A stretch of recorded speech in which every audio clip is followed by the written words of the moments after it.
Previously on the Game On podcast.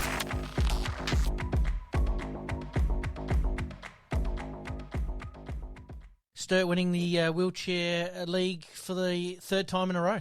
Yeah, the Eagles were a couple of goals up, but Matt Gregory, who is the Barry Robber and Don Bradman of the competition, got on top in the middle. I didn't think the Eagles played it as well as they could have. Mm-hmm. It's a very tactical game, wheelchair footy, and if anyone wants to go on, it's still available on the SANFL now. Click on and have a look. It is a fascinating sport, and it is so quick. The blocking and tactics off the ball is quite incredible. And look, watching the Paralympics at home, and I'm saying to Emma, right, they'll do this. And she said, well, how do you know that? And I said, because if I'm commentating the wheelchair footy. You sort of see it, yeah. You know, and I love the sport. I love the inclusiveness of it. Yep. Everyone knows each other. You know, there'll be opponents in that, but playing wheelchair basketball together on a Tuesday night. So it's a little bit different in that way. Mm-hmm. But game was played in pretty good spirit. And yes, Sturt, we're on the right side of it in the end. Sportscast SA presents Game On. Game On. South Australians' destination for everything sports. Local, national, and international sports. AFL football, soccer, basketball, golf, baseball, tennis, cricket, and any other sports played in this wide world. And we're going to have a blast doing it. So sit back, relax, and let's do this thing. Welcome to Game On.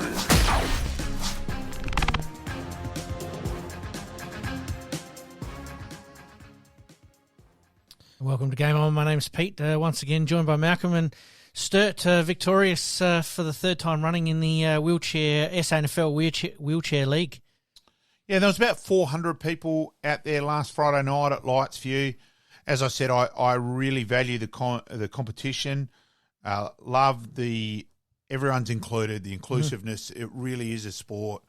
I can't speak highly enough, and I think I rate it as a privilege to be involved in a very small way. And yeah, it's fantastic that a lot of state and national bodies are taking an approach to inclusion. Wheelchair athletes deserve credit where credit's due in getting up and having a red hot go. And for Sturt, they've obviously got a cracking team there at the moment. Oh, they have. And as I said, Matt Gregory's the key. With only 5 players on court, one player, and they've got another good forward, Guan, who's 7. But yeah, Gregory's he's fantastic. His long handball ability in the wheelchair is a Gary McIntosh-like, and he's incredible. Honestly, it is. I can't urge enough. I will mention when it starts again, because that's a break now for a fair while. Yep. When the competition starts again, because hopefully there's going to be other sides added, other clubs are going to come in, so we've just got to wait and see there. I just can't emphasise enough. Anyone, you're not doing it on a Friday night in the future, get along to Lights View. It's free admission, and it's well worth it, and you will appreciate it. And it's interesting talking to people who come along and watch now and go, yeah, geez, it's incredible. And yeah. Keep an eye on this space. We'll advertise it once it starts up again, and let's see if Sturt can make it 4 in a row, or maybe someone can knock them off their perch. So let's definitely get someone on too. Absolutely. Around the grounds.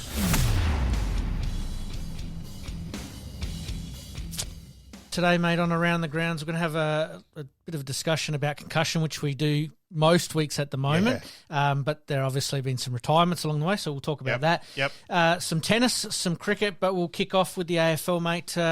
Round 22. We did mention it last week. We picked the correct score. Collingwood by 8 points. Yeah. Getting over Geelong, and a very, very good game. Was a good game. Fluctuated back and forth. The Cats started well, and then the Pies closed. And, yeah, we're doing this on the Friday night. It's a little bit later than normal for us, just before the Brisbane-Collingwood game.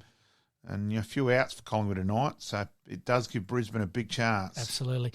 Essendon just getting over North Melbourne in the end.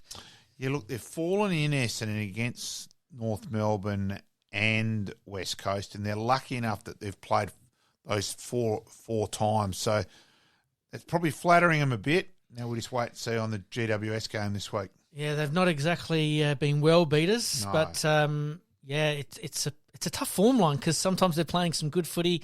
All credit to North Melbourne, obviously taking it up to them, but yeah, you're right. It's going to be interesting. Stringer Draper back this week. Interesting. Sydney defeating Gold Coast, which effectively keeps Sydney alive and tips Gold Coast out of the running for finals this year. Yeah, and Gold Coast started well. We're up a couple early, and then there was a good mark. Sydney kicked the goal, got them back, then another one, and they've kicked very straight the last 2 weeks, Sydney, so hopefully they miss a few tomorrow night. But, yeah. Could be a little bit wet, so you never know. We'll talk about that one in a little while. Carlton v Melbourne, a very, very tight finish, a tight game all up, but yes, a controversial finish with the third umpire or the bunker or whatever you want to call it. Exactly right. It went through about 6 pairs of hands and a couple of pairs of legs, so... Yeah, don't know about that one there. But congratulations to Carlton. 8 in a row, certainly the form side at the moment. They are. They make it in terms of... And now you have that week off. There's not really the benefit the top 4 that there used to be. So it's really, can they keep going Momentum's for another a big thing. 6 weeks? Yeah, you've got to wait and see. Absolutely. Fremantle absolutely destroying West Coast once again, 101 points. West Coast would lose an internal trial game at the moment. They're that bad. There's a couple of witches' hats that might be shaking in their boots. Adam Simpson. No, he's gone. He's gone? He has to. Yep. Has to, because you just can't front to hear that same voice again. Look, yes, it then hurts them on the soft cap. The few million which it's going to cost them for the amount of money West Coast turnover, they'll be fine with that. Yes, it will hurt them in the soft cap, but I just don't think you can return to that same voice when you've got so many pants down. I think there's 6 games they've lost by over 100, and I think it's another 2 by over 80 and another 2 by over 60. We haven't seen that for a long time. They're the worst side since Fitzroy finished up. Yep. Crazy to think. Yeah. Hawthorn just getting over the Bulldogs by 3 points.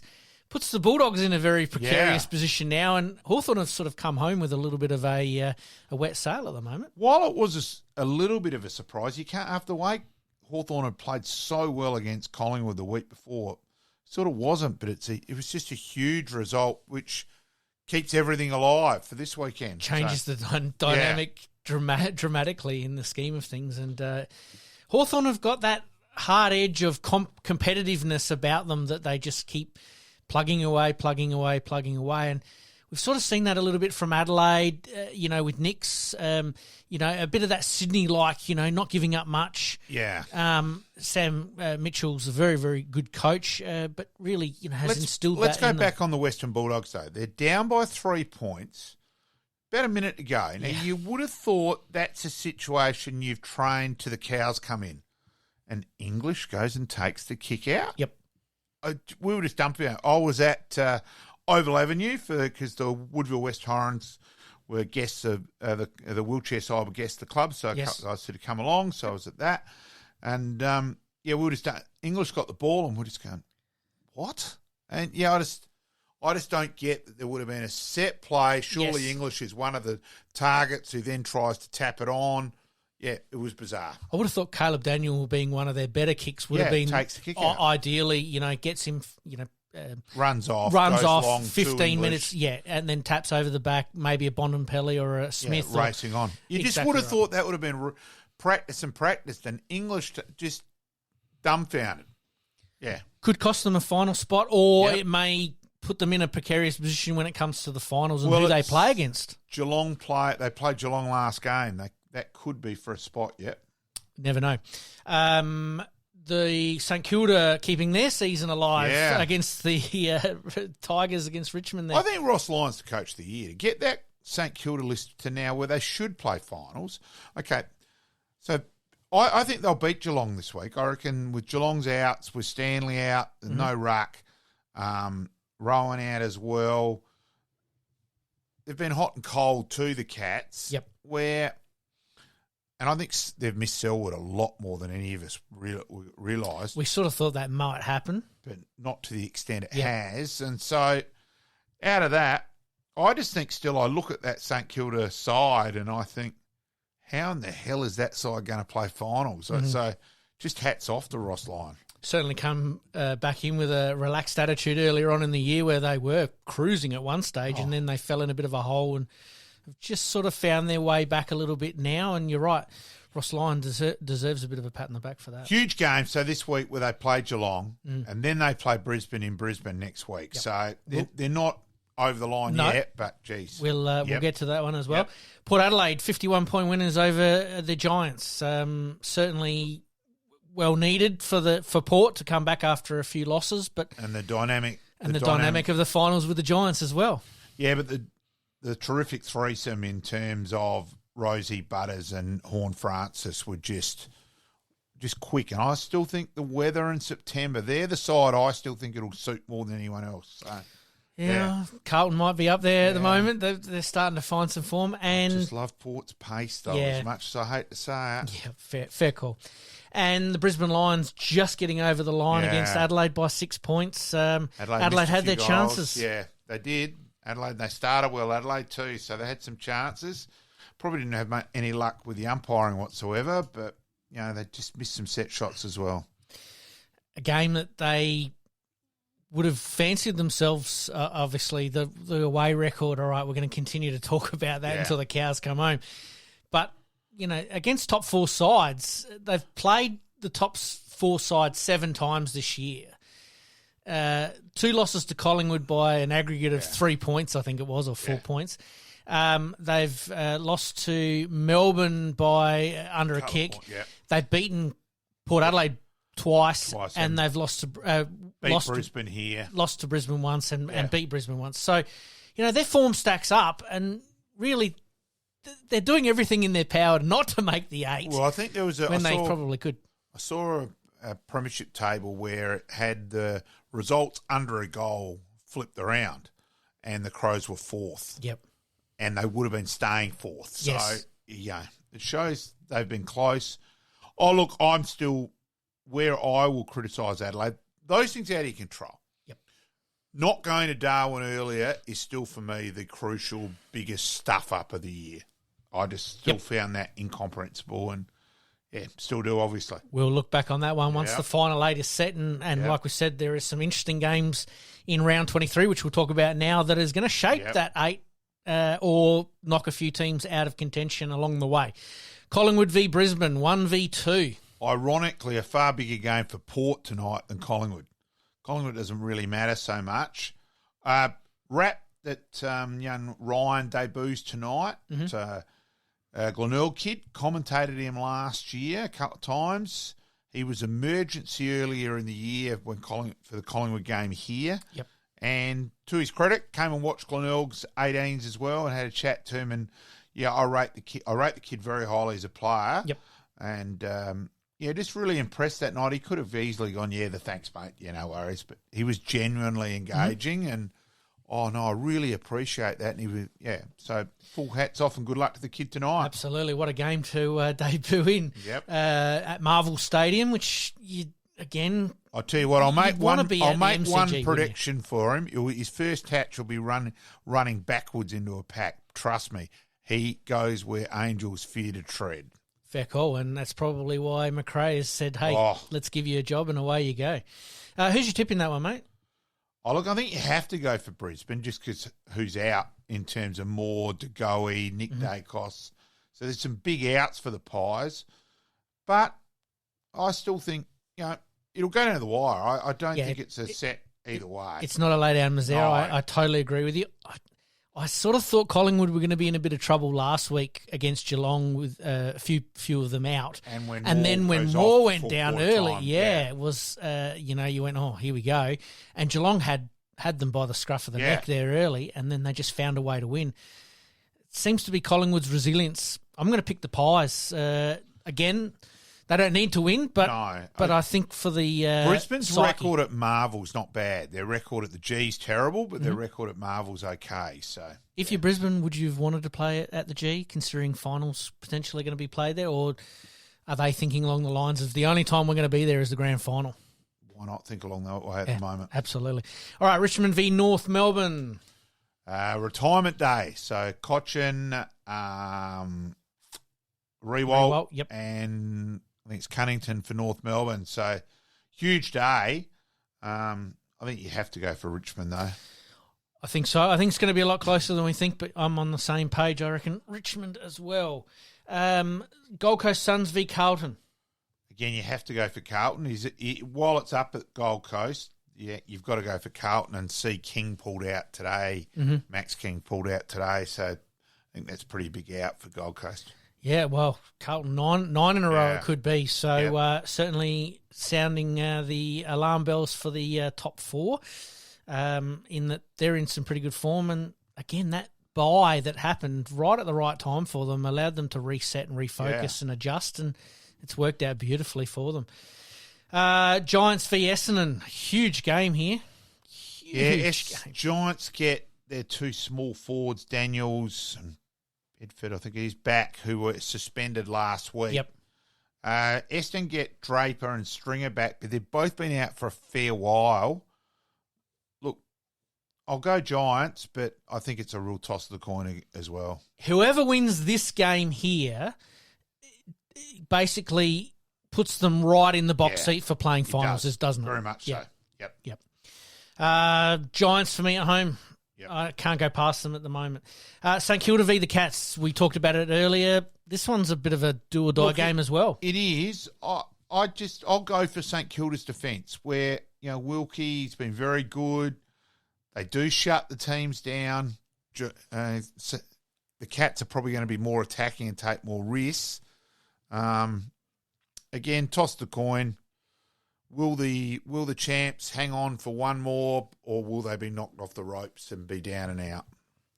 Hawkins' back's big, but again, won't see. Been out for a little while. There's a lot of teams that are throwing the kitchen sink at trying to get that extra win to somewhat guarantee them a final spot, and here's where percentage comes into play. Yeah, but the trouble is out of that, there's been not quite so much because there's been two draws. So that's where the draw Adelaide could miss out by 2 points yet. Yeah, we'll get to that one in a minute. The Bulldogs v the Eagles. Yeah, as I said, I wouldn't back West Coast against Adelaide Uni scum. So fair enough. Bulldogs certainly in the box seat with out of all of the teams that are vying for that top eight spots, they do have a relatively easy-ish draw. Oh, they played Geelong next week. They did, and we thought that they'd beat Hawthorn. So, again, nothing's guaranteed. Yeah, I think they'll beat West Coast. But I think you're right. Yeah.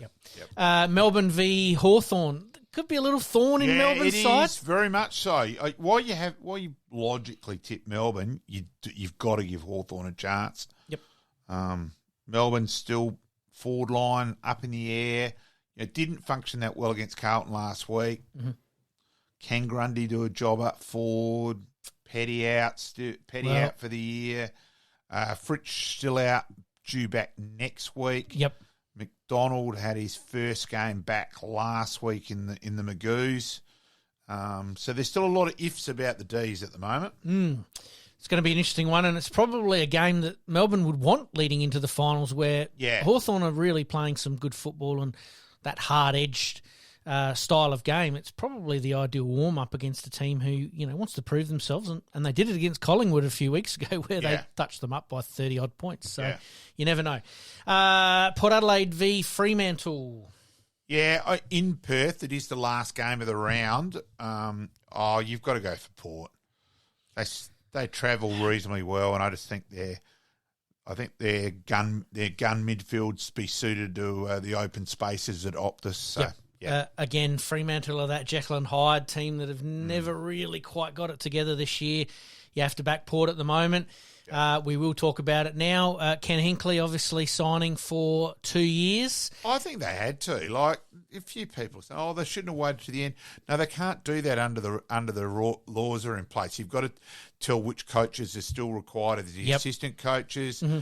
It's not just we'll wait till the end of the year. No, it doesn't work that way. That's not reality.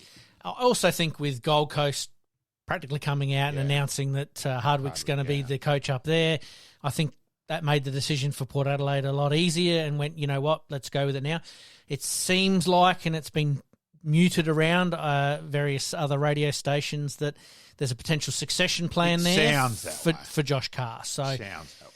But Josh Carr's been doing a lot of the work, or it seems like he's been doing a lot of the work behind the scenes already in this process of this transition. I think Josh Carr and N. Bassett have been very proactive there, yeah. Absolutely.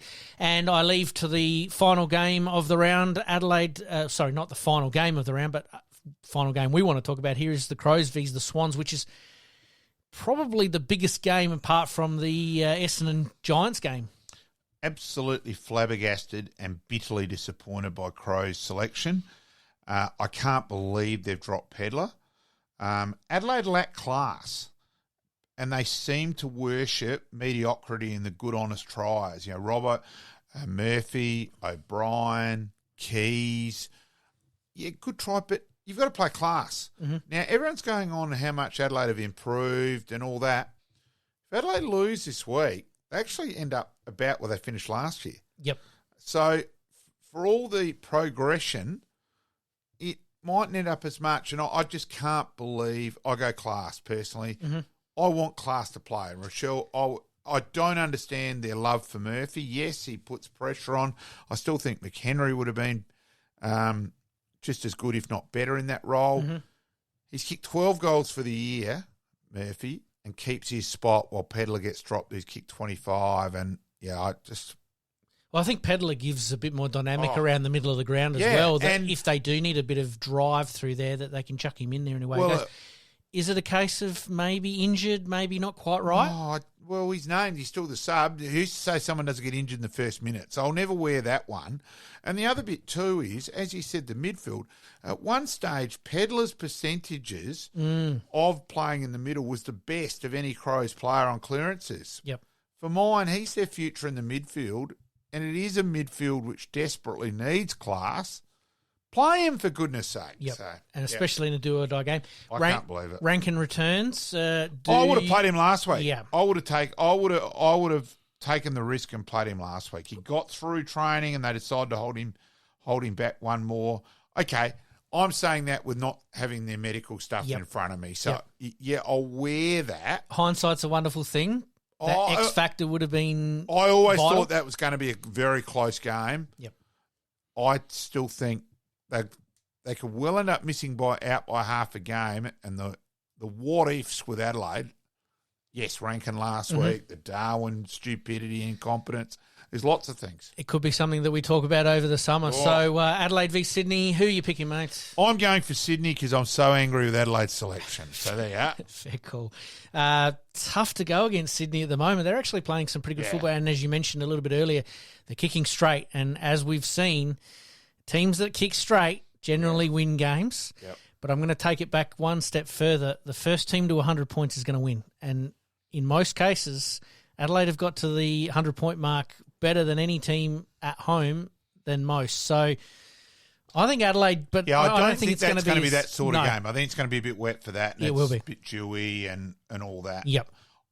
Yeah, I'm a little surprised Sydney brought in another tall with a Marty out, put in a Buller, I think it is, but and another tall. So, yeah. It's going to be an interesting one. Yep. We'll keep an eye on it, and if they win this game, it gets them one step closer to playing finals, which I think is definitely a good pass mark for the Crows this year. Oh, that'd be huge pass mark. Yep. But I just, as I said, I just don't. I've probably been as angry with selection this year as I've ever been. Yep. I just don't get it. I think if they do make it, they're going to shake and rattle a few teams that are in there going, geez, we don't want to be playing them if they play some pretty good football. I don't think any team would want to play Adelaide. No. So, yeah. Fair call. All right, we move on to the SANFL, mate. Here we go. The Bulldogs just going down to Sturt. We knew that this one was going to be close. They were up 3 goals too, and I thought my tip of the Bulldogs as the upset was looking good. It was. Yeah. Sturt found a way to win. Yep. Glenelg just getting over Port Adelaide at Alberton Oval, which Port don't do well losing at home. Yeah, they did enough. They just did what they had to, the Bays, to get up. Again, they are well and truly the side to beat. Absolutely. North Adelaide starting to make their run, defeating Woodville West Torrens, and effectively pretty much we're putting West Torrens out of the run for the 5 now. Yeah, so it's out of North Adelaide and Centrals for that last spot, Yep. and it's North to lose now. Yep. So, yeah. And North are just coming into a little bit of form. Jacob Surgeon, hopefully getting them cherry ripe for a run at September again. Adelaide doing the job out at Mount Barker. Murray Bridge, sorry. Apologies. Yep. Murray Bridge there against West Adelaide. Yeah, and they lost Himmelberg in the first 5 minutes, and they actually got injury, and they're playing a lot of top-ups, but they've still been very good. So that's probably been a bit of a surprise to how Adelaide has been so consistent with getting injuries at AFL level and at SANFL level. So we sort of said last week that Mickey Godden, has full done hats a off very, very good job I agree in with that. transitioning those guys from SANFL to AFL. It seems like he's doing the job for the next rung that are coming through of top-ups that are still doing the job that's required. Yeah. Fantastic. And to finish us off, Norwood getting over South Adelaide in a very tight and emotional tussle out at the parade. Yeah, it was. It was a pretty emotional day. I went along Wednesday to the service online at Norwood, where the funeral was back at Traralgon. Look, it's gut-wrenching, it's shattering. Words mean nothing, and just sincere condolences to the Loudon family. And look, I think Norwood could still struggle tomorrow. Yep. Yeah, the repercussions obviously are going to be huge. That players are still somewhat mourning a loss of a beloved teammate. It's going to make it very difficult for them to see out the season, but maybe it's the best place for them at the moment to be on field. But who knows? Each player will take it differently. Absolutely. All right, we move on to round 17. South Adelaide v Port Adelaide. I'll go for Port. Just I think a little bit more consistent than South. South were disappointing the first 3 quarters last week. And then their last quarter, I didn't think it was a case of Norwood being out. Norwood kicked the first 2 goals the last quarter, thought, good, game's over. Mm-hmm. And then South were fantastic after that. Yeah, they got – and they actually probably should have got a free kick, which would have given them the chance to win the game in the last minute. Mm-hmm. But they had got one shocking soft one before that, which was – I'm more and more convinced that you've got to have played adult football to umpire. I've always had that opinion, and I reckon I become more and more fanatical watching each week and just dumbfounded. And the lack of understanding on what's actually a sling tackle too. There was 3 paid last week, and look, the one Norwood received, the Norwood player was afterwards. He goes, "No, I was gone." Yeah, he said that was a ridiculous decision. Yep. Yeah, it was fine. Nothing wrong with that tackle. And I just think there's some umpires that are just panicking. Yep. They really are panicking, and there's just a lack of footy nous out there. So fair call. Yep. The South Adelaide, I think Port Adelaide as well, down at Flinders University Stadium. Huge game here. The Bulldogs v the Roosters. This is at Prospect Oval. So this is going to be a final shaping SANFL round as well. Since it's at Wembley of the North, Chocker's name for Prospect, the great man Frederick Archibald Block, RIP. We've also been through that the last fortnight. Yep. I'll go the Roosters. I think the Roosters are just going to have a little too much class on this occasion, and like I said, I think they're building quite nicely towards September. We go on to the Eagles v the Tigers. The Tigers are the form side at the moment. I can't tip against them, unfortunately. Tigers. Norwood v West Adelaide at Hisense Arena or Stadium. Again, look, Norwood should win. It's always a danger game going to Hisense. And our record's not great, down there. No, it's been terrible. Probably a little bit better in day than night. Yep. Norwood should win, but I'd toss the coin. Yeah, and as I said, you just... A tip a draw, how about that? There's more things more important than footy at the moment. Is probably the best way Absolutely. Of my feelings. Absolutely. A draw would probably be a fitting result. And Sturt v Adelaide out at Unley Oval there, or Wigan Oval. I'll go for Sturt with Adelaide's injuries. See, Strawn's out as well. So Adelaide have lost just quite a few, and the 7 inclusions are all SANFL level. Yes. And I think they're going to hold a player back that Hinge will have a fitness test in the last half hour to hour before the game. So Right. it's another player. My mail will be held back, that Nankervis will be held back. So Fair call. And Nankervis has been playing some great football, but Hinge has been playing some unbelievable football. Yeah. So going to be interesting there. So, yes, the ladder as it stands, Glenelg, Sturt, Adelaide, Port Adelaide, North Adelaide and Centrals. Now, this game between Centrals and North, as we mentioned, is the game of the round for me. Massive game. Absolutely. All right, mate, we move on. World Cup. It'd be remiss if we didn't discuss the World Cup. Before we spoke last week, we had the quarter-final penalty shootout between Australia and France. Wow, what a atmosphere and what a result at the end of the day. I think it's one where everyone's going to name where you were at the time job.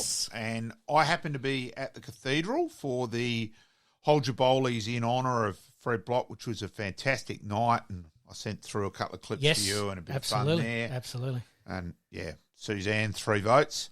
And it was amongst 200 people. The atmosphere was alive. It was just incredible. And it's, and the ratings numbers are just astounding.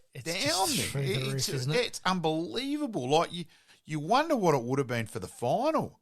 Like it topped at 11.2 million yesterday. Well, you're not far off 1 in every 2 Australians watching it. That's pretty much it, isn't it? It's incredible.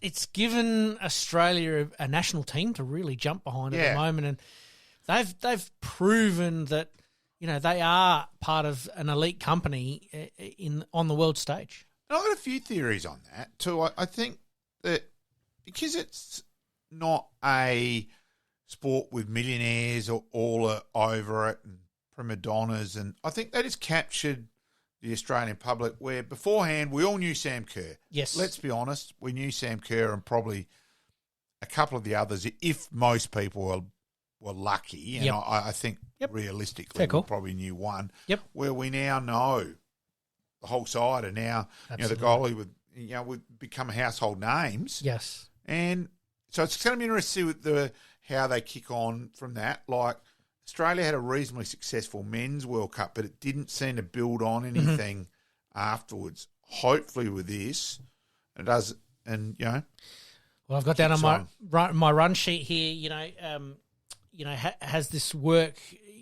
Will it help women's sport in general? Not only just women's soccer, but women's sport in general. I think so. Like I think people are just more now, and you did have the chauvinistic bit, and I think that's now gone, and so it should. So it just. It's going to change Australia's face of sport in women's sport. Yes, I think it will.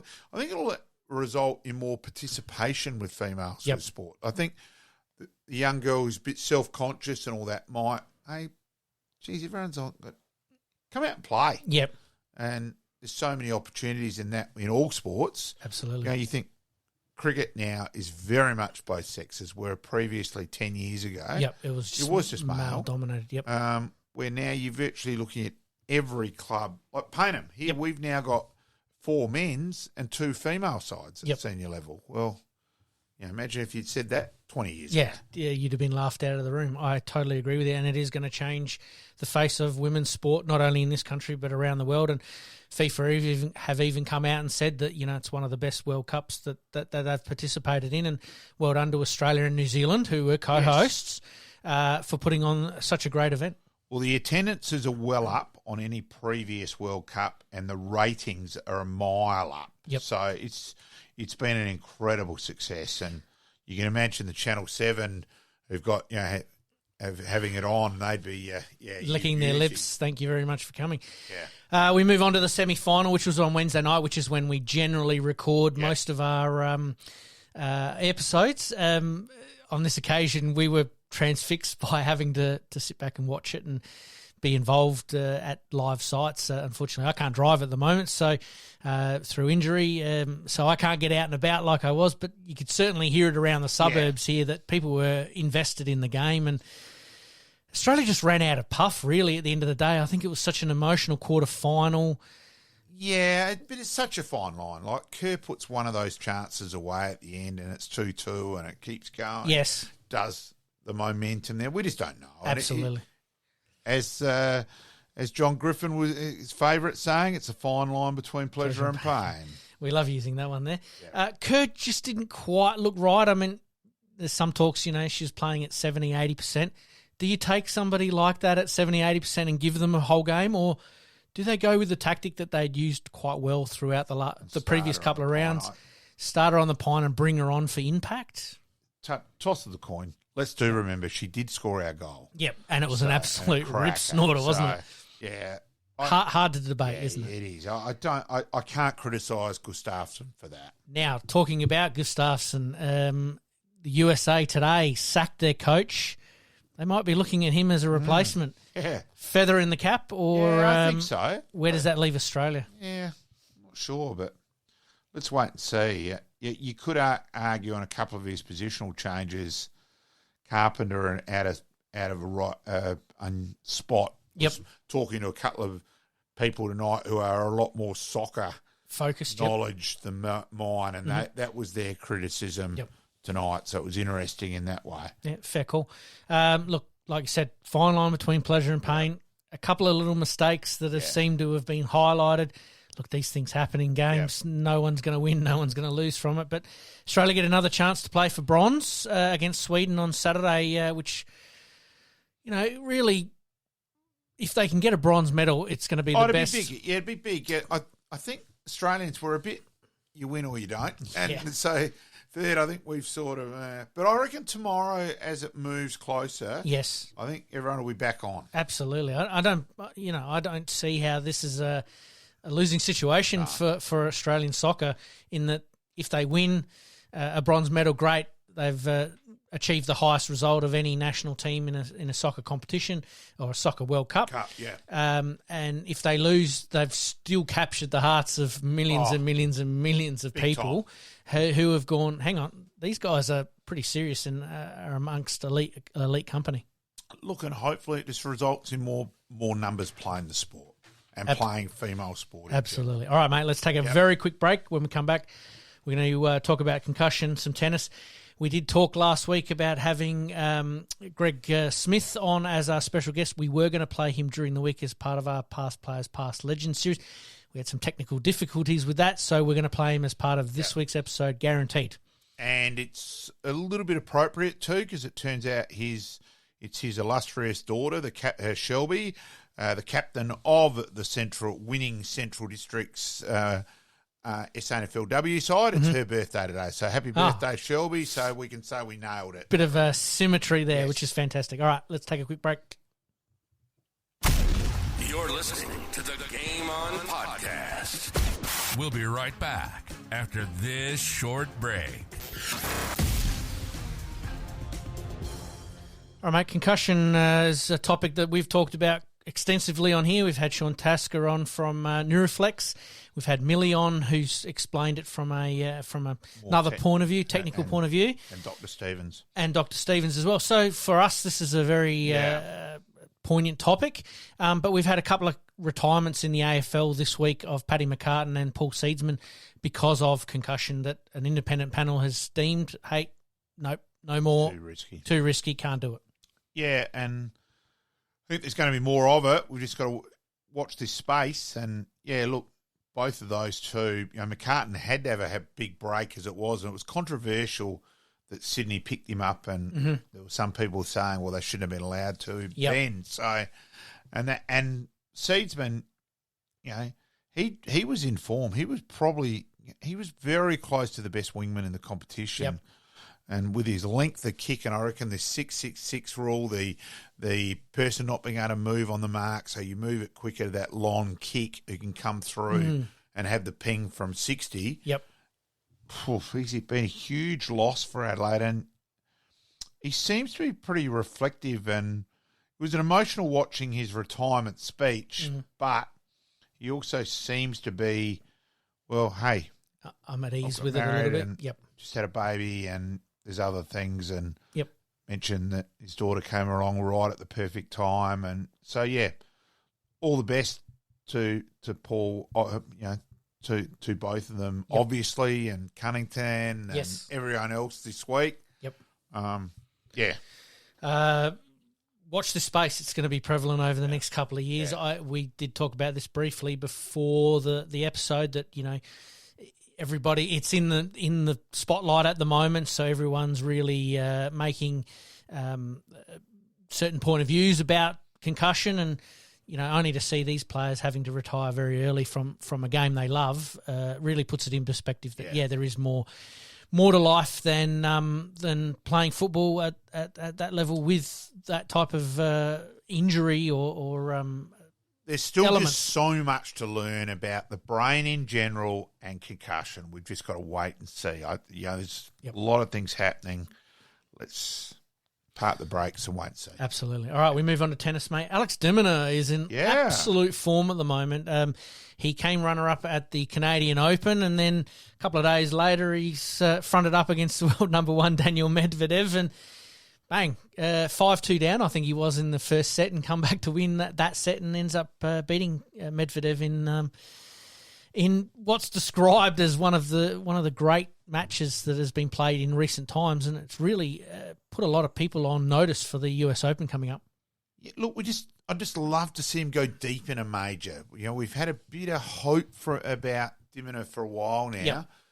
Just love to see him deliver in a big one. He just struggles, though, when it comes to the power. He is like Hewitt when it comes to running everything down and tenacious and like a dog chasing a ball in some respects, just grinds and grinds and grinds, which is a very, very good trait to have. But he's just lacking that one weapon, isn't he? He's got the win. He's not going to hit the winners. So he's relying a fair bit on just his dogged determination to get the ball back and play, and hoping the other player makes an error as well. So it's going to be interesting to watch. Maybe the US Open coming up is the one for him. You never know. Go, Alex. Cricket, T20. New captain's been announced for the Australian side playing in South Africa.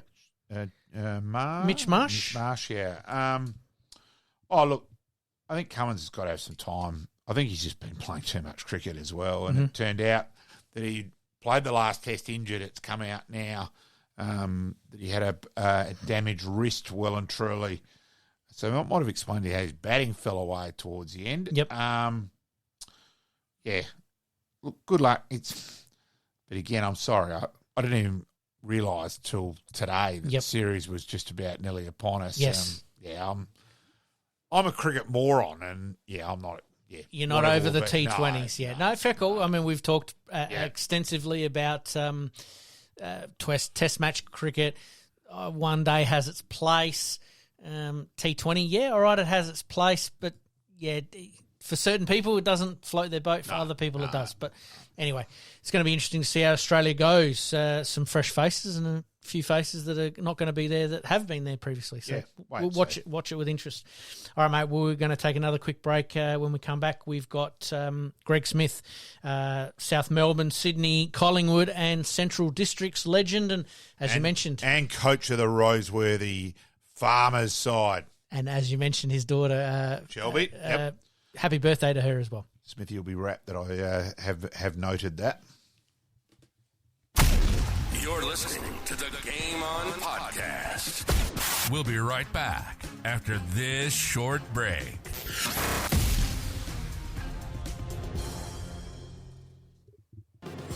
Past players, past legends, past legends.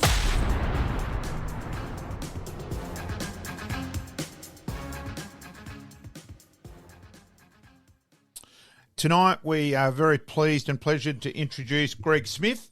Greg, of course, played for South Melbourne, Sydney, 80 to 84, 1984, 96 games, 54 goals. Then for the Pies in 85, 86, 31 games, 7 goals. And, of course, finishing up at Centrals, 87 to 92, 100 games, 90 goals. So 227 games overall. Of course, he captained the Dogs.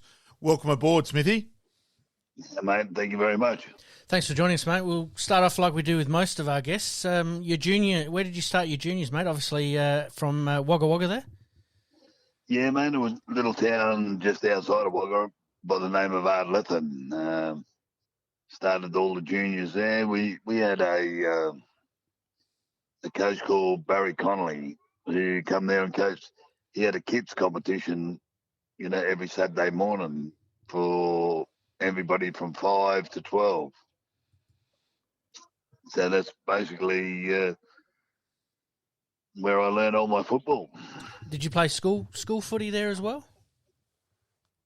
Man, but it was just like local, so you were just playing against the same people that you played against on a Saturday or a Sunday. Yep. Of course, Wagga Wagga is an interesting spot in New South Wales because it's probably one of the few spots in New South Wales where Australian rules footy's got a heavy presence, and of course, pretty well known cricket-wise. Mark Taylor, Michael Slater, Jeff Lawson. So it's very much a sporting place, Wagga Wagga. Yeah, mate.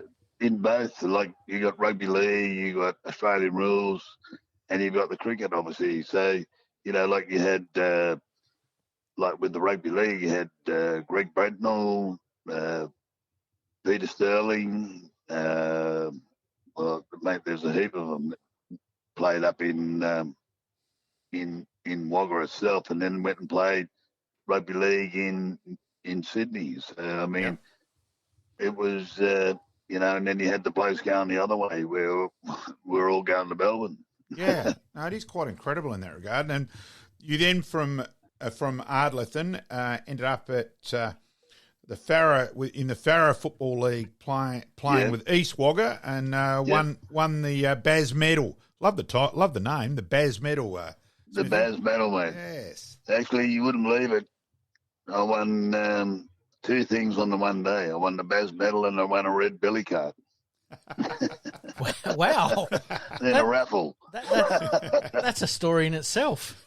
It is, mate. It is. It was just I don't know what ever happened to the red billy card, though. Now, one thing, Greg, like nowadays, we have the draft, the kids start from bang 18, that you actually, from there, ended up at South Melbourne, and earning the nickname the Bionic Man. We'll go on with that. But it was 23 before you made your debut. Sort of, was that just more the era of just getting discovered back then as much as anything? Well, no, not really, mate. I'd been down to Melbourne. I went down when I was, I think, 15. Okay. And, I played in a trial match, and you wouldn't believe who I played against, Peter Bedford. Like, he just won the Brownlow. So, fair opponent, yep. Yeah, so you... And then I went down and I never stayed there, mate. I like a bush kid, you were just wanted to go home. So, I just kept going home. There was one where I'd been down there and I did my hamstring and I had a bruise from the top of my bum to the bottom of my ankle. But it cost me $50 to fly back to Wagga. And I rang the arm man up from Wagga and said, listen, you better come pick me up. He said, I'm not driving to Melbourne. I said, I'm not in Melbourne. I'm in Wagga. I don't know. I just couldn't handle the city, mate, for a start. Yep. And so then you've ended up at you've debuted for South Melbourne, didn't you? Before the Sydney bit. So yeah. Like, I think I was 22 when I went down to Melbourne. And I actually won the Baz Medal, and then everybody said, I was actually going through to play for, what was his name? He actually played for St Kilda, come from Tasmania. Not Darryl Baldock, Ian Stewart. It's Darryl Baldock, I think. Okay. Yeah. Okay. And he rang me up and wanted me to go down there. Yep. Now, in them days, you were zoned to, like I was zoned to South Melbourne. So before I could get a clearance to go through to Darryl, I had to try and get a clearance off South Melbourne. And the only way they give me a clearance, they said, right, you do the training. And that was it. So, and then I played, 3 reserve grade games and then ended up playing A grade from then on. And so from there, you're a little bit unlucky in terms of the era you were at. South Melbourne, Sydney wasn't really great. Where were they playing their games at that stage? Lakeside. Well, when I first went there, we were playing in Melbourne. Yep. Yeah. So, At Lakeside? and then, yeah, that was the Lakeside Yep. Oval. Yep. And then we played the last game there against North Melbourne. And then the rest was in Sydney after that. Now, explain that, how it got announced to all you guys that you were going, right, we now become virtually another new club. We're still South Melbourne, but we become a new club in Sydney. Explain how that was explained to you. And, of course, a couple of guys refused to do that, didn't they? Like, I'm trying to think, Silvio Fascini, Shane, one of the Morwoods, I reckon. One of the Morwoods, There was a few people. I mean, there was, like, even in, like, we went to the Caulfield Town Hall, and it was Keep South and South against the Sydney regime. So basically, the members had the vote. Yes, I remember that. And they had the vote, and I mean, mate, they were spitting on us. Like, people were spitting on us because, like, mate, the only way they were going to survive is if we went to Sydney, because there's the only way that the AFL were going to look after us, and the only way they could have kept going. So, I mean, even though, like, the Keep South and South won the vote and Peter Bedford ended up as coach. So, basically, at one stage, we had two coaches, a committee, two committees. That's right. I do remember that now. Yep. Yeah, we had two committees. We had two coaches. We did, like, you didn't know whether you were left or right or whatever. So, and I mean, in the finish, like, common sense prevailed, but, you know, like, because if we didn't go to Sydney, there was no survival whatsoever. They were just going to cut us off and shut us down. Yeah, what about, I remember the launch in Sydney on the Sydney Harbour, on the Sydney Opera House and all that. Yeah. All that. What was that like? Mate, that was the most harrowing day of my life, I reckon that was. All we did was run around and we ran across the bridge. We ran around the Opera House, down the steps. Then we went over to Luna Park and went running around there. And, mate, like, you can imagine, like, I know how actors feel, because take one, take two, take three, take four, you know, like, it was something wrong on each time we did it. So, mate, by the end of the day, you got a heap of footballers wanting to kill a cameraman. What was the mood amongst the players? Obviously, you know, back in Melbourne with the two committees and the two coaching staff, et cetera, and then obviously having to go up to Sydney. Well, I mean, mate, it wasn't so bad, because amongst the players it was easy, because, you know, there was people that wanted to stay in Melbourne, obviously, but I mean, they would go and play wherever South Melbourne played, if you know what I mean. Except, you know, like there were still players that had a choice. Yeah. You know, so, I mean, you were given a choice. If you didn't want to come, don't come. But, I mean, 90% of the players wanted to go because there was no future in Melbourne, if you know what I mean. Mm. And you played under, so I'm just looking through, you played under with Ian Stewart, Ricky Quaid, and, of course, under Bob Hammond being brought in by the AFL, obviously, as fellow Nord people out there and all that side of thing, a famous coach at the parade. Describe all that sort of experience and for Sydney in that way. Yeah, I mean, it was, man, honestly, I mean, probably the best coach that I ever had, and only this is only my opinion, was Ian Stewart. I mean, okay. And then Ricky took over, and I mean, Ricky took over probably at a hard time, because when we went to Sydney, mate, it was just a nightmare to actually turn up to training, because one day you were training at this oval, one day you were training, and you get a phone call an hour before you're ready to train. Oh, God. You know, and I mean, the whole time we you know, like we're at the SCG, we had a little change room out the back, cold showers. You had, and this was after games as well. We weren't allowed to train on the SCG. Yeah. And, I mean, it was just like you wouldn't call us a AFL club. Yeah. And, I mean, and the thing about Sydney's rugby league, so, I mean, they didn't care about us. How did you navigate your way around Sydney, especially with the last-minute changes for your training schedule? Would have been a nightmare. Well, mate, you would have dominated in that way, Smithy. You wouldn't have found that a problem whatsoever, I wouldn't have thought. Just bluff your way through, mate. Yeah, nothing wrong with bluffing with bullshit, Smithy. Fake it till you make it. No, but, I mean, one game, it was a night game, and I was working at Bankstown, which is probably an hour from the city. And we were playing Geelong. I had to ring him up and tell him I was stuck in traffic, and I got there with probably 15 minutes before we ran on the ground. Wow, yeah, incredible. Because of the traffic. Yeah. So, mate, and I mean... Yep, go on, sorry. Go for it. Go for it. So I was going to say we get to the next part of your nickname, the Bionic Man. Lou Richards, mate. Lou Richards. Okay, yeah. Geez, he was good with that, wasn't he? He managed to get a few. He managed to get a few which stuck over the years, didn't he? Yeah, he has, mate. And honestly, like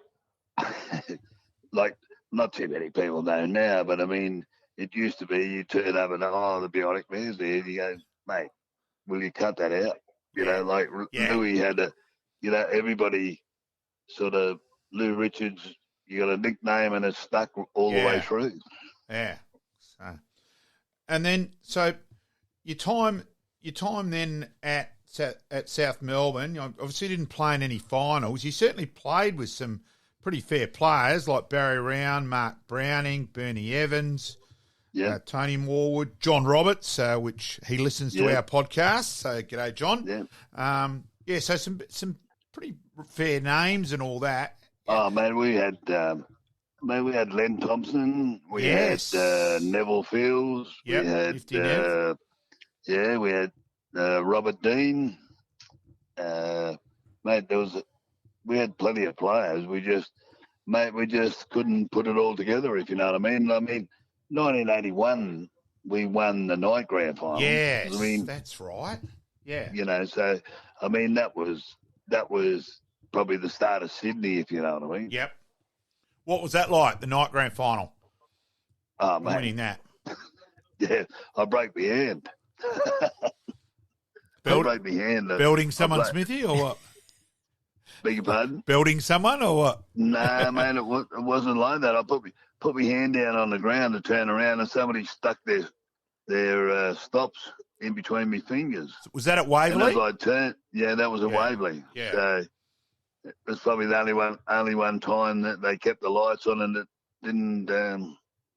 They didn't turn them off, mate.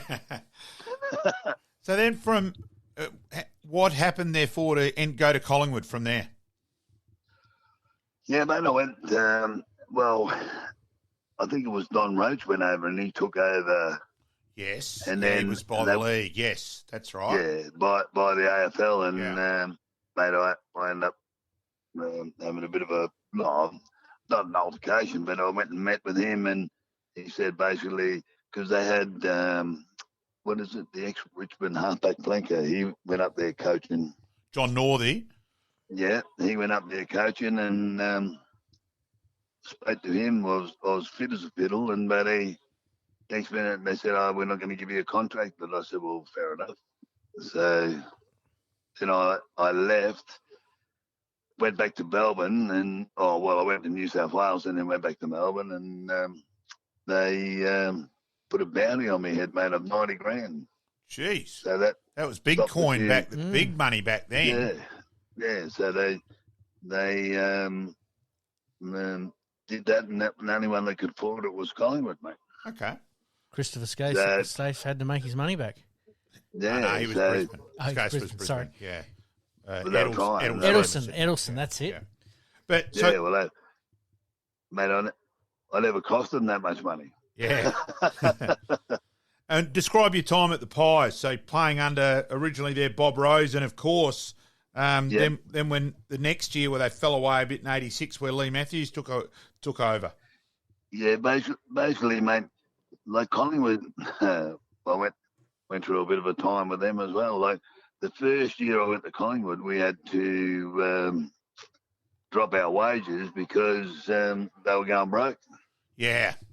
People So don't realize. we had to, People don't realise out there how very nearly clubs, Collingwood, Richmond, where they got in that ridiculous war with each other and just bled themselves, how close clubs were to going under. You know, and they were, mate. We had. I reckon Roots just dropped a catch too. Good news in the background. Yeah, I just seen that.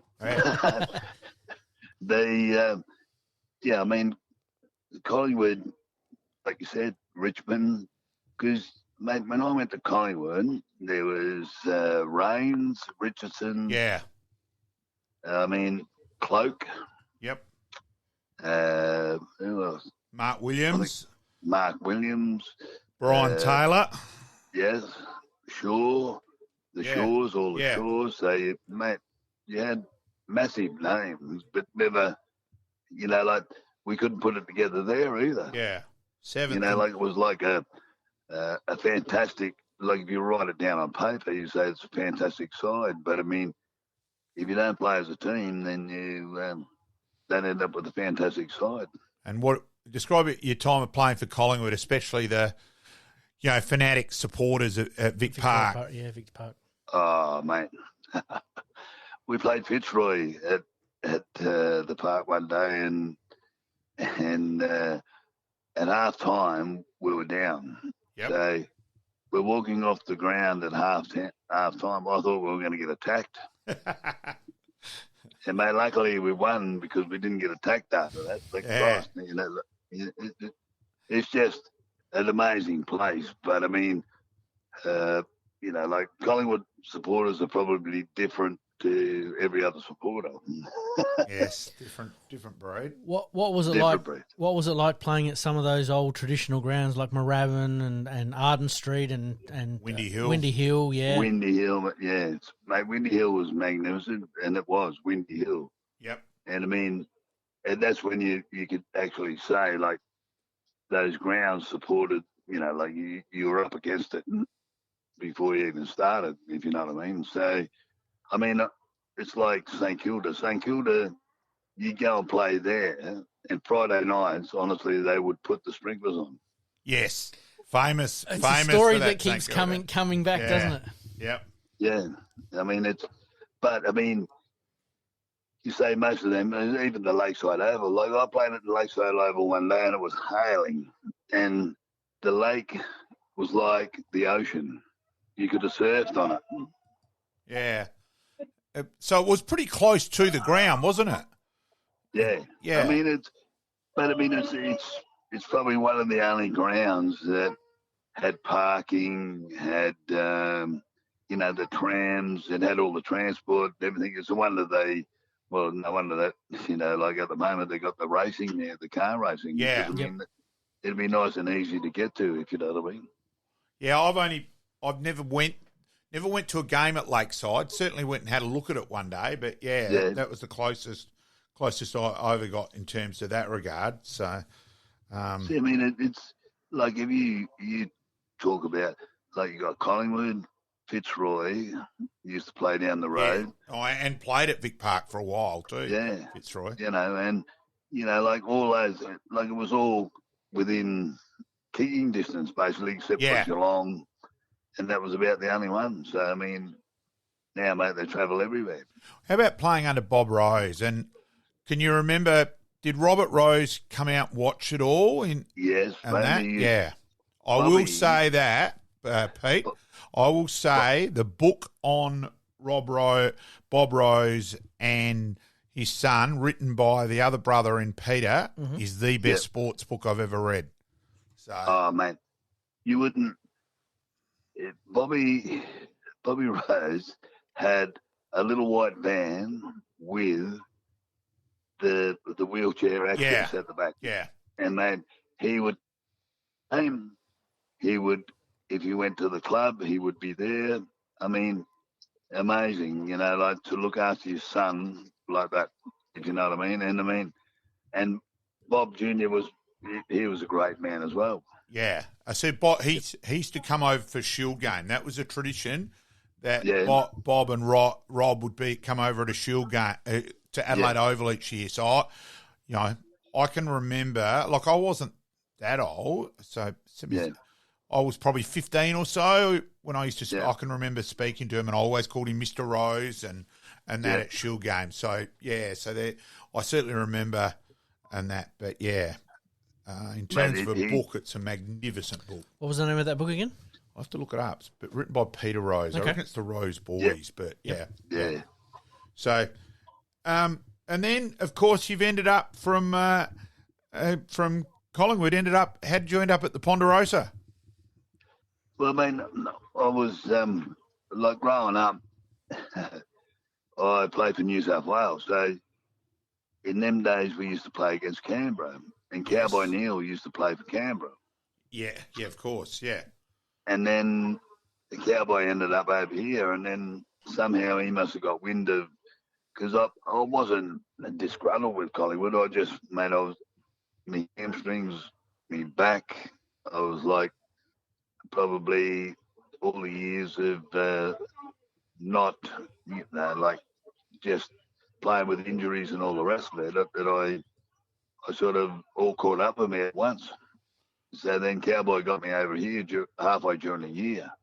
Yeah, I thought it was during the year. Yeah. Yeah, which wasn't too bad, but the trouble is, he put me straight in the A grade, and you can imagine what the blokes in South Australia thought.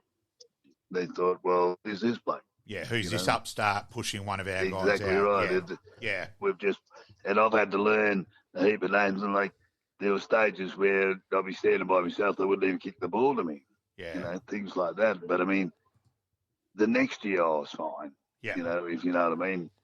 But mate, it took me a while to get into the flow, if you know what I mean. Did you know anybody here in SA at the time? I mean, obviously you moved from Melbourne up to Sydney and then down to Adelaide. Well, Craig Brady, who I played with at South Melbourne, and, he was playing here. So, I remember him at Centrals. Yeah, he probably played as much down back in Centrals as he did up forward. He was centre half back more than centre half forward, I think. Yeah. And now you played it. Now you must have gone all right in the second year, Smithy, because you won the BNF in the second year. And now look at some of the names you played with. So Renee Van Dommel was captain, with Scotty Lee, of course, well known, with a cult figure in the SANFL, Rudy Mandamaker, who topped the goal kicking 6 years in a row.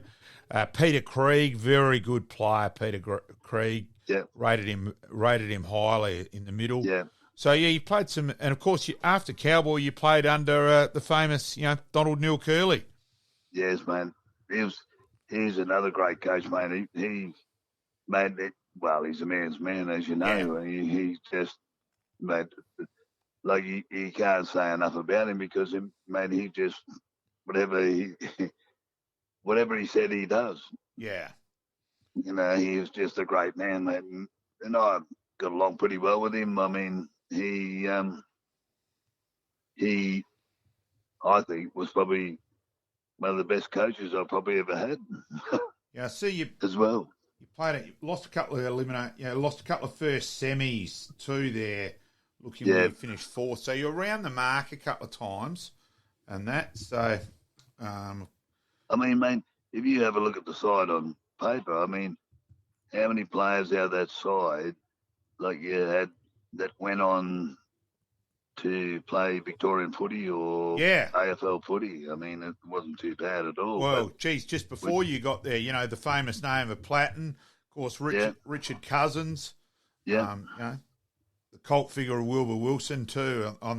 Wilbur Wilson in 1984, after Nord had beaten Centrals in the first semi, one of my best mates was a Centrals man, and he'd played indoor cricket that night. He wanted to go to Elizabeth. And I didn't think anything of it. I've walked into Elizabeth with my Nord jumper on, and they've gone, geez, pal, you've got guts or you're crazy. I said, oh, look, probably a bit of both.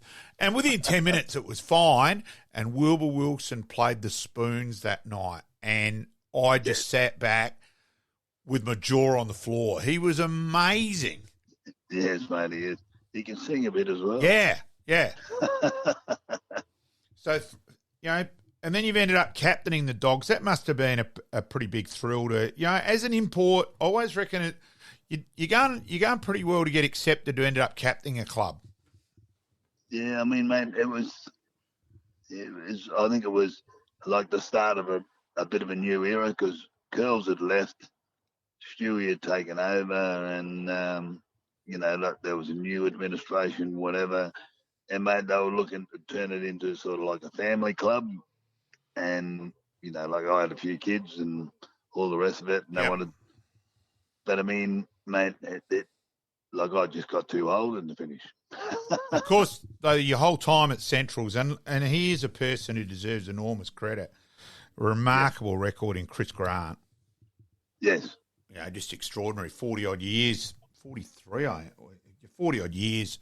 And that he was certainly a remarkable SANFL man and a Dogs man.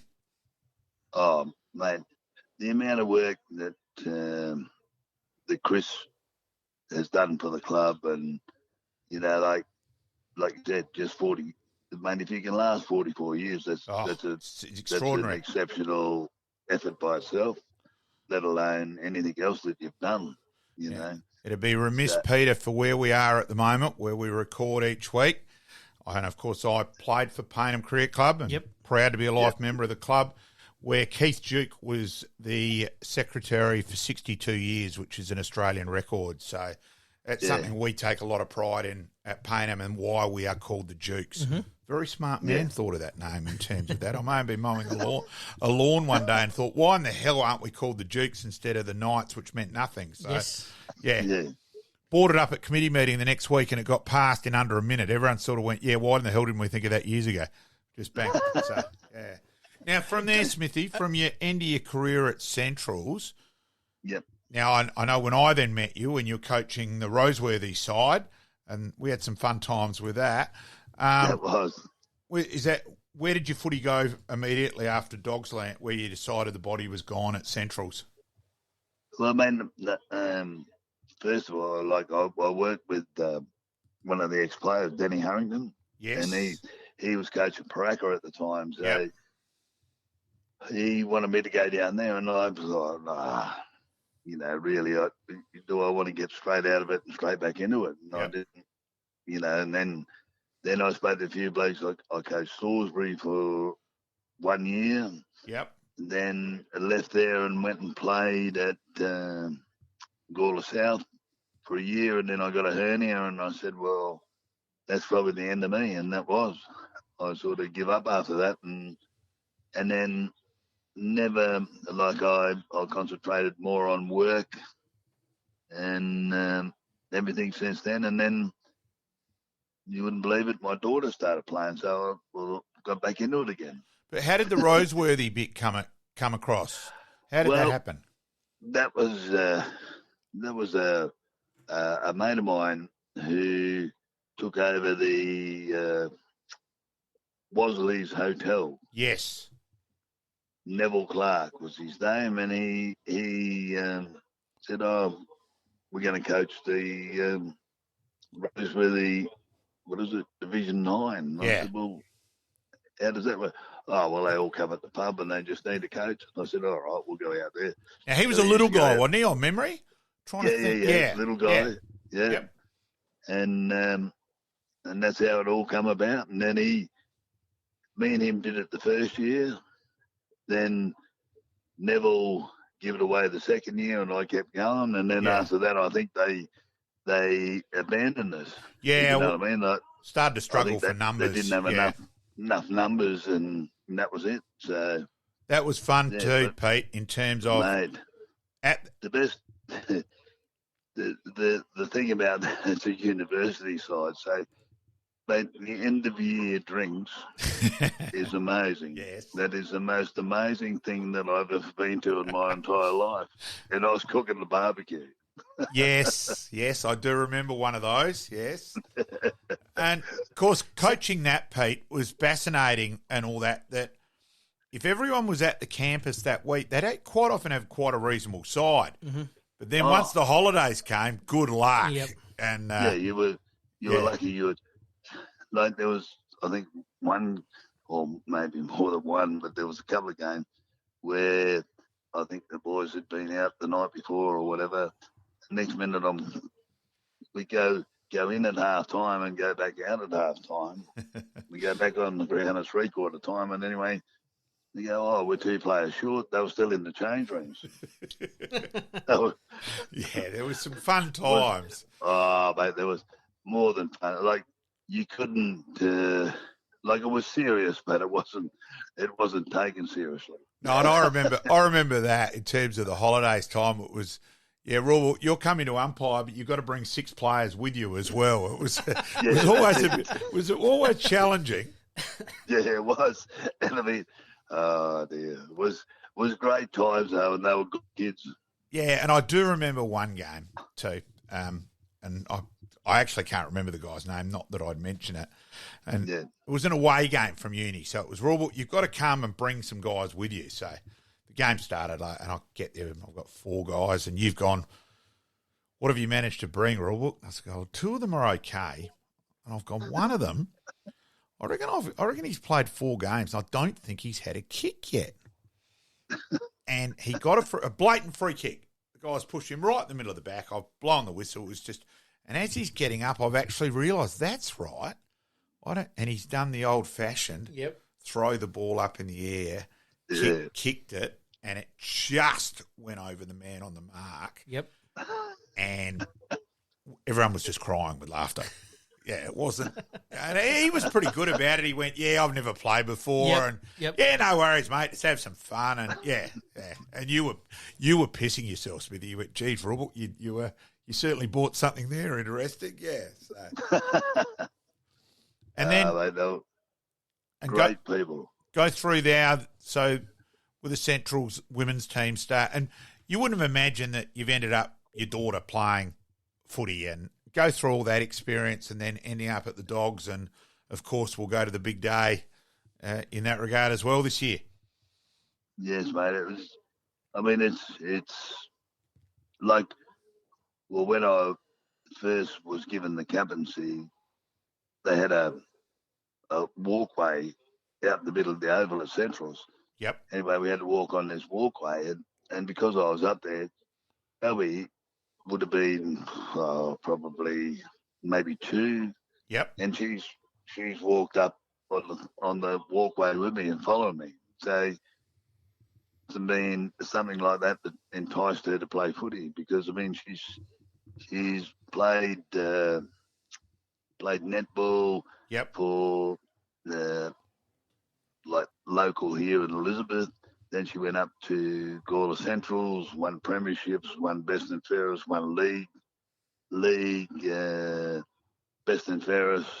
And then she said, my other daughter was playing up at Eastern Park, and she said, well, I'll go up there to have a game just to keep fit for the netball. And she started doing that. And then the coach of Centrals come there and seen her play and said, well, come down here and have a go. And the rest is history. Yeah.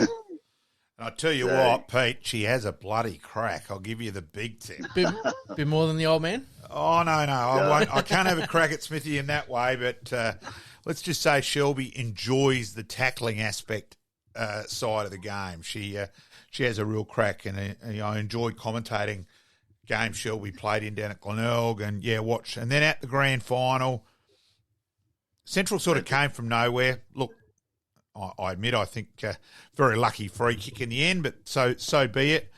But it was just to see the pride on your face out on the ground. And Shelby admitted herself she wasn't good at making a speech, so it was all she'd written it out beforehand.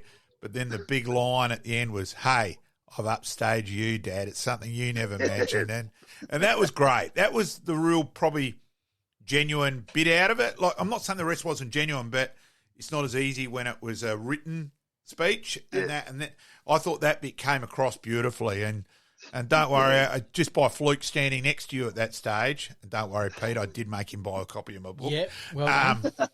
That I could just see the pride on your face then, and that meant a hell of a lot to you, mate. Oh, mate, yes, it was. And I mean, mate,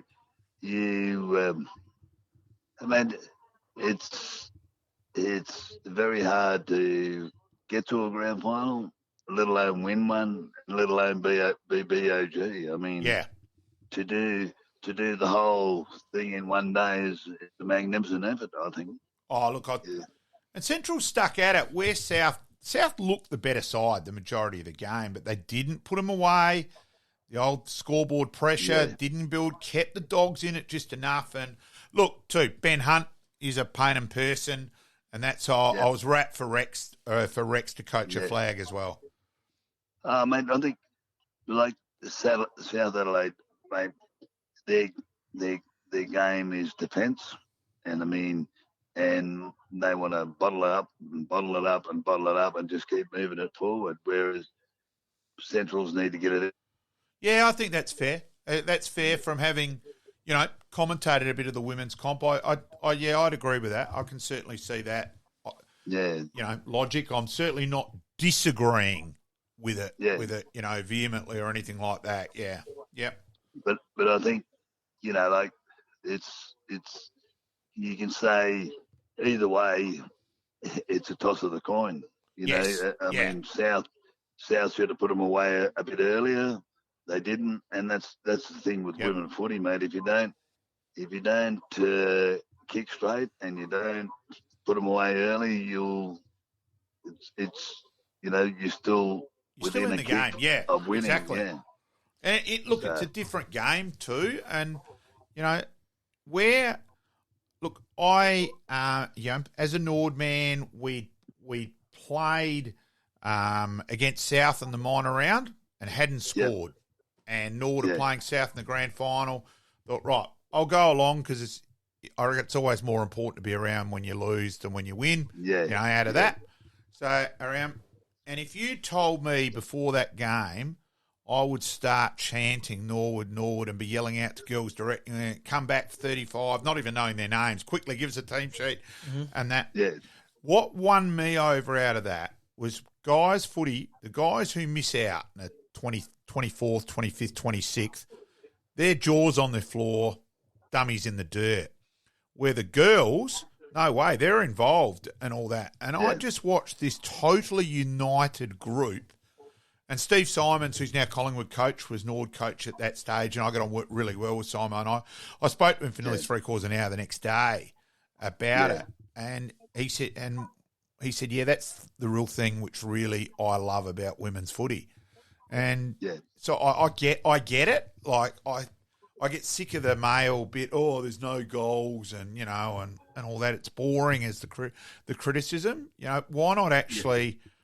Yes, the skills have got to improve. We all know that it's getting there, but let's also forget women's footy, because it had to start the wrong way around to get the competition up and going, to get girls playing, saving community football clubs. Yep. They had to start at the top and work their way down, not the other way round. Yep. And guys don't get that, won't look at the whole picture. Well, I mean, man, it's like Shelby. I mean, you take Shelby, I mean, like 3 years or 4 years, she's been playing footy.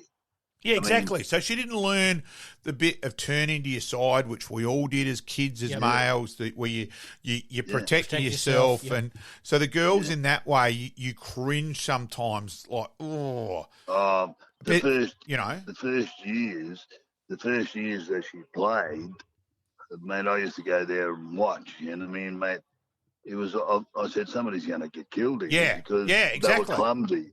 They were clumsy. They were awkward. They'd fall into tackles like that, head first into this, head first into that. And I mean, mate, it's like they didn't know how to protect themselves. The umpires are trying to give free kicks, but they can't. How can they give a free kick when they're both headbutting each other? Yeah, Oh, it is. And I actually umpired a game on Saturday and it is a different challenge. It's and exactly the same thing. You were looking at it and going, geez, I can't pay a free there. I'd like to keep the ball moving, but there ain't anything there.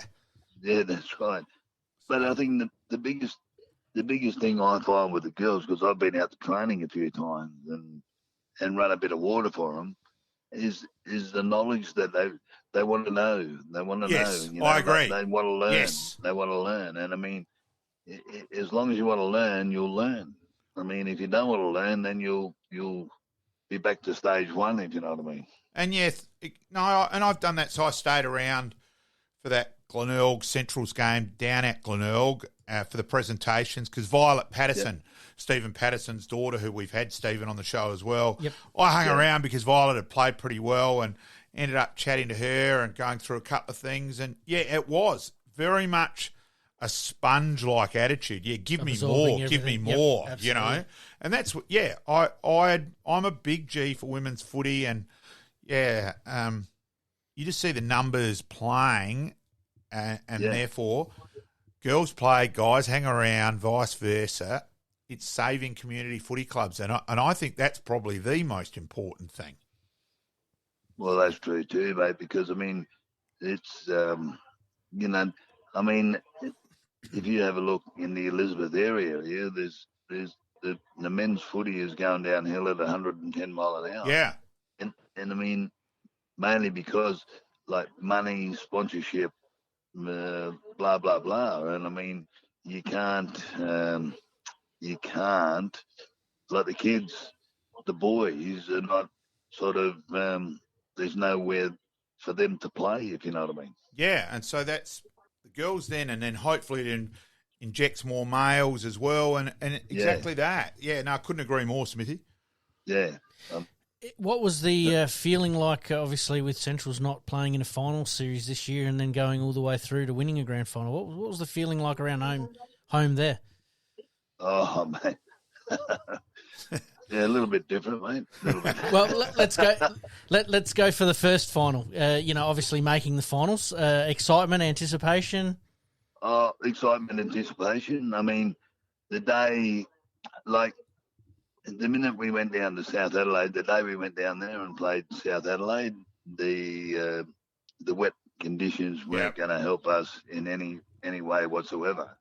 And I thought the girls played all right. We just couldn't score, you know. And I mean, they come off disappointed, but then we were lucky enough because we were higher than Norwood. Yep. We played Norwood at Centrals, and I mean, it was probably good that they played Norwood at Centrals because Norwood's a small ground, Central's a big ground. So the girls there, I mean, the score, I think they kicked an extra, you know, they won by 28 points or something. Yeah. You know, which give them a boost, which then sort of give them the incentive to think, all right, we are good enough to be in this, you know. So, and I think they were in it all the way through the game. They just, I think in the first half we couldn't score, and then like I said, I think South Adelaide wanted to bottle things up. Oh, you're a bit unlucky too. You lost a couple with injury early. We lost the ruckman, and then had to replace her with another girl that hadn't, you know, Charlotte Riggs, who was a champion. Like, she's going to be a champion footballer down the track. But I mean, luckily enough, mate, they had the cattle to go on with it. I mean, they stuck like at it. Yeah. And I mean, they from probably halftime onwards, I thought we were the better side. We just couldn't score. I was standing with Greg Edwards towards the end, and as the 25-metre penalty got paid for to go through to the goal line, I said, your bar trade's just trebled tonight, Greg, and he just smiled and went, yeah, this is a good result. Yep. So, and he's a good man, Megsy. Oh, mate, a great man. Yeah, huge respect. But I mean, you only had to have a look at the crowd that was there, though. Oh, incredible. I mean, you know, it was. I mean, I just 3,250. I got there just thinking, oh, girls' grand final, but they're charging to get in today, so and all that. And all of a sudden, I've ended up parking halfway to Melbourne and walking over, and as I'm getting there, I'm going, geez, this is a big numbers, and walked in the ground. And I'd actually been to the North-South League game the previous Sunday, at the Ponder, at Prospect, and there was far more people there. There was 3,250 people, and it was a great atmosphere. Oh, it was. And I mean, like, I think South Adelaide had their cheer squad there. I think Central's had their cheer squad. Yeah. Plus, Central's had, I think, most of the blokes as well. So, No, I mean, which was great, I think. And a lot of the juniors from both sides were there. Yep. You know, and Central's having their best year since, I think it's 85, I think, or so, with their juniors. So, yeah, some good news there, and too, and that we're in that way at Dogland, and they're on their way back, Centrals. There's no doubt about that. They've been down for a little bit, but, yeah, they're on their way back.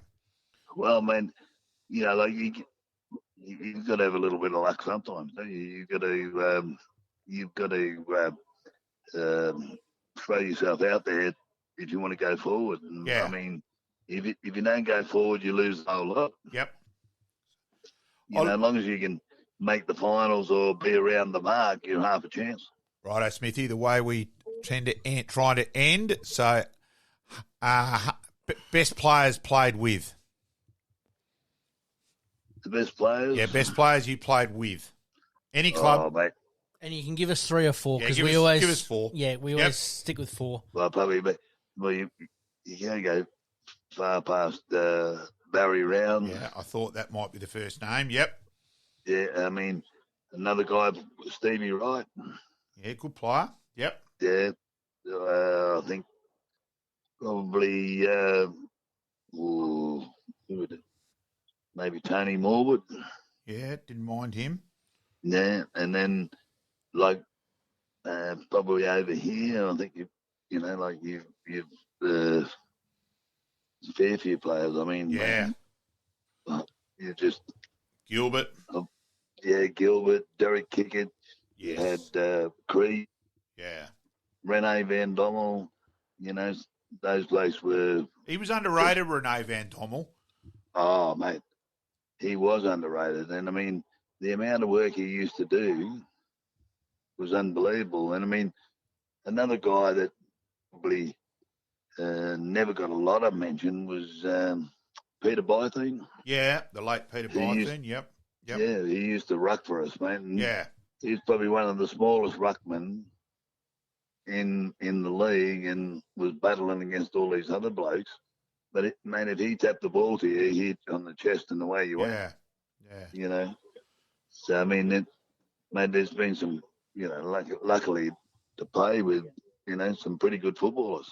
And as we all know, the best thing about sport is the friends and mateships you make out of it. You know, I always say we've got this crazy thing in Australia that, and I've got to be honest, I'm running a uni day on Saturday, and it's premiership reunions. And I said, why do we have to do it with premiership reunion? Like one guy replied back last night, I didn't play. I said, you could turn up and say you kicked 10 and won the best on ground medal 20 years ago. No one's going to know. Like, for goodness sake. But we've got this shocking bit too.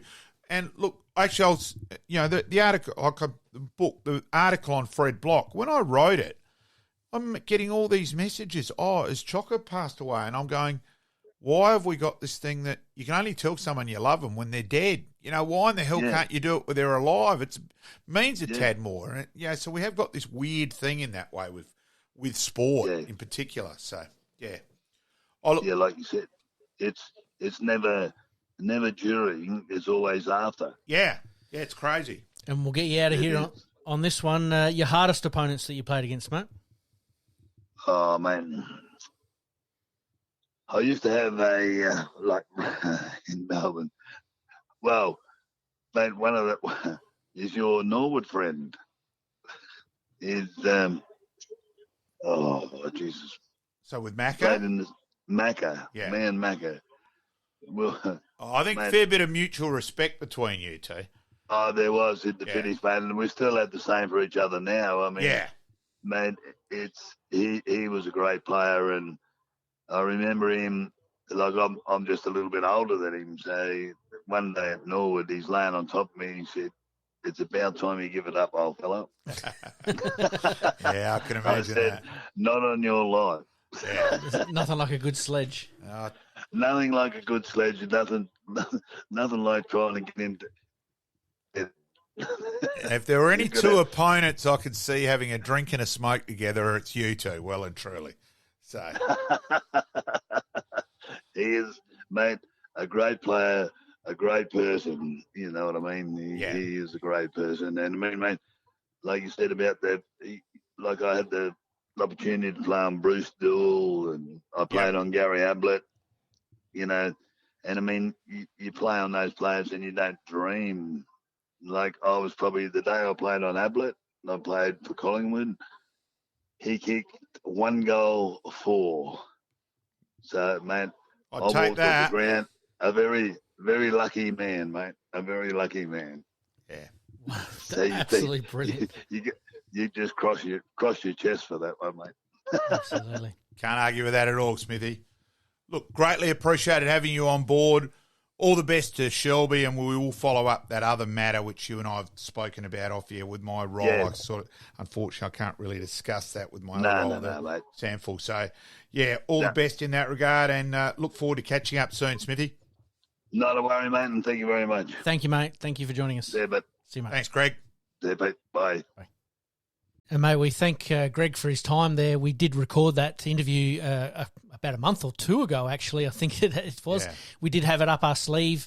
What a story, you know, Sydney, South Melbourne, having to move up to Sydney, then gets moved to Collingwood and then ends up at Central Districts. Certainly Latham Brothers, didn't he? Got around the trap, Smithy, and as I said, I met him actually after his career of playing when he was coaching the Adelaide Uni Roseworthy side, where Roseworthy became part of Adelaide Uni in the competition, and always got on well with him straight away, and enormous respect. Geez, he was tough. Mm-hmm. He had a crack, Smithy. He left nothing out there, nor does his daughter, by the way, Shelby. But huge respect for Greg, and it's great to run into him on the ground after the Centrals had won, and understandably, he was a very, very proud and happy father. So why wouldn't you be? Exactly. Absolutely, and congratulations to Shelby. But more importantly, thank you to Greg for giving us his time and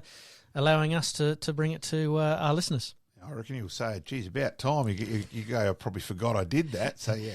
All thanks, good. Smithy. All right, let's move into Happy Days.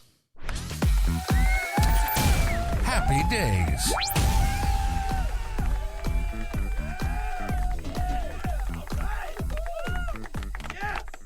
And we kick off Happy Days today with happy birthday to Sean Wren, 19-year-old starting at the Adelaide Crows as part of their inaugural squad back in 1991. Some eye-catching performances for West Adelaide, who were making a bit of a late-season charge at that time in the SANFL towards the finals. Made his debut for the Crows against Sydney again. Bit of symmetry with this weekend in round 18 of 1991. The 6'8", 203 centimetre ruckman, obviously the leading ruckman at the time, but suffered a couple of ACL injuries that sort of cut his career a little bit short.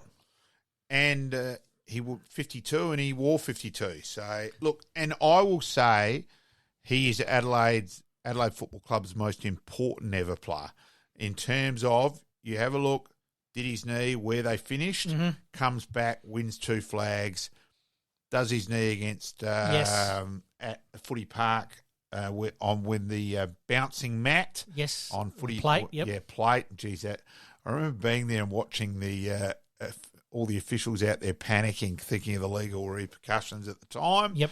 And Adelaide fall away and don't make the 8. He was brilliant, and also while he was always a gun ruckman, brilliant on the back plate, he was bloody good as a forward as well, especially before he did his knees. He was an absolute champion.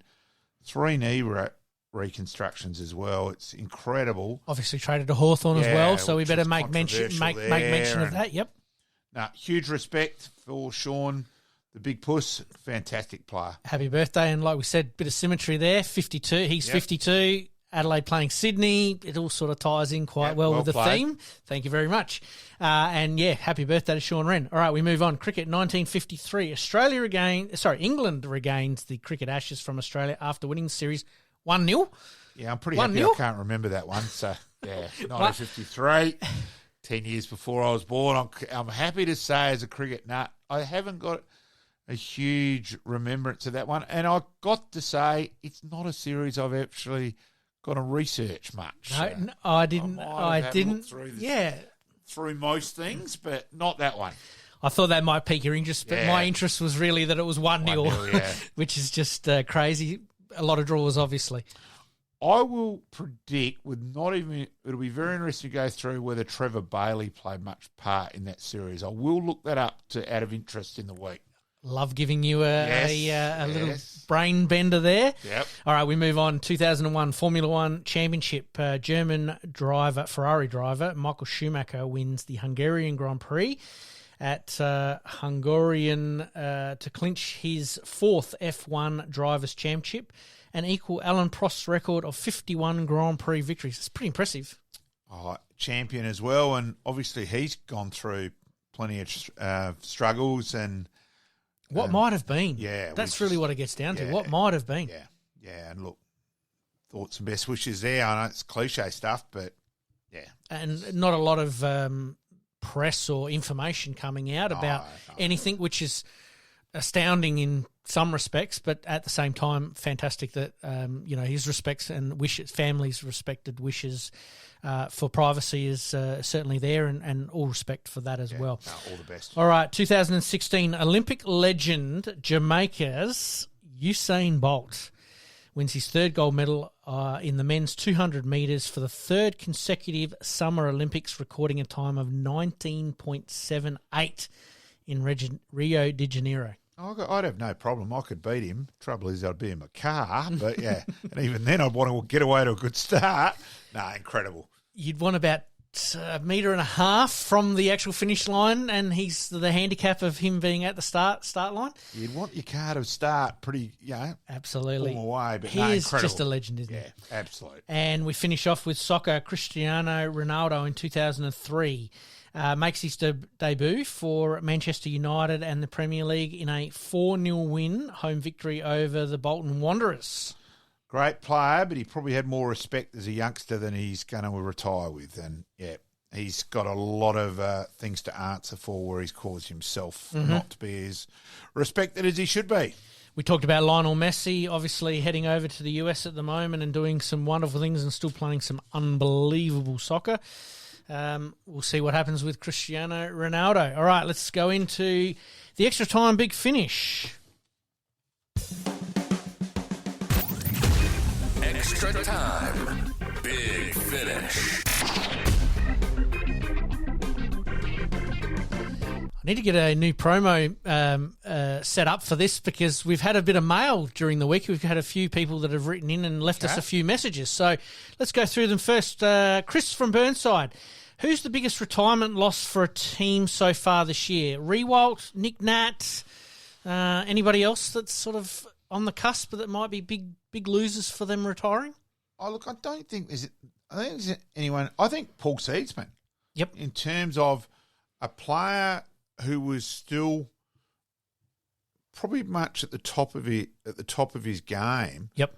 Is the biggest one for me. Like both Rewalt, Nick Nat, his body's really let him down. He's been out for a fair while. Yes. But he still was getting towards the end. Yep. Rewalt was well and truly at the end. You can argue that you could say he's played on 1 year too long, but then how was he to know that Lynch and Richmond would know that Lynch had ended up getting injured, so Rewalt would have to play the number one forward role again. Yep. They weren't planning on that with him. But purely, I'm saying the biggest retirement loss, I'm going to go Paul Seedsman. Fair call, and I have to agree with you, and thanks for Chris for bringing this one up.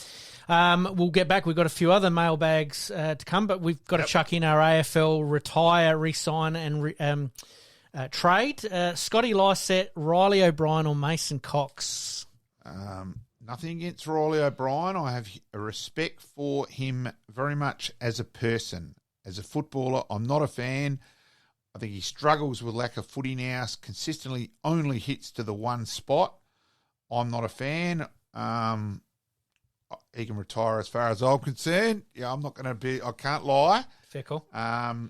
Scott Lysett, it's whether his body manages to hold up. I think if he's just had an op, whether that works, and he's got a big finals campaign coming up. If he gets through that, he's very much re-signed.